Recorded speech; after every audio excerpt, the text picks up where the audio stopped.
بدانید به هر سطحی باشید مردم در مورد شما حرف میزنن. از حرف مردم شما محفوظ نمیمانید. خدا که خدا هست در موردش مردم گپ ها زدن و پیغمبر که بهترین انسان است در موردش صحبت ها کردن. برای اصحاب رسول الله گفتن، برای تابعین گفتن، تبع تابعین گفتن، به ما خودت هم میگی. پس یکی از جمله عامل دلگرفتگی چی است؟ حرف مردم به قضاوت های مردم است. حرف های مردم را نادیده بگیرید.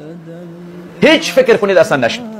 با هر کسی هر چی میگه بگید. روزی پی میبرد با این قضاوت بیجا و با تهمت ها و با حرف هایی که گفته.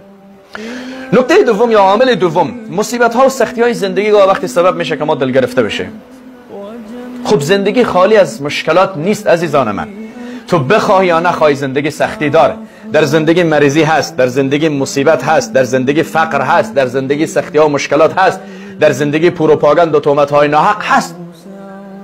پس با برابر مشکلات زندگی کوشش بکن که صابر و ثابت قدم باشی و دلتنگ نشوی. این هم نکته دوم. نکته سوم که سبب دلتنگی ما میگردد چیست؟ اعراض از ذکر الله تبارک و تعالی. الله سبحانه و تعالی میفرماید و من اعرض عن ذکری فان له معیشة ضنکا و نحشره یوم القیامة عام.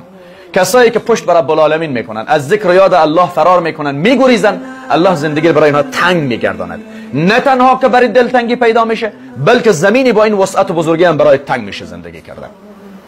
این سه چیز عامل دلتنگی ماست. اول حرف و قضاوت های بیجای مردم، دوم سختی ها و محنت های زندگی، سومش دوری از و غفلت از یاد الله تبارک و تعالی.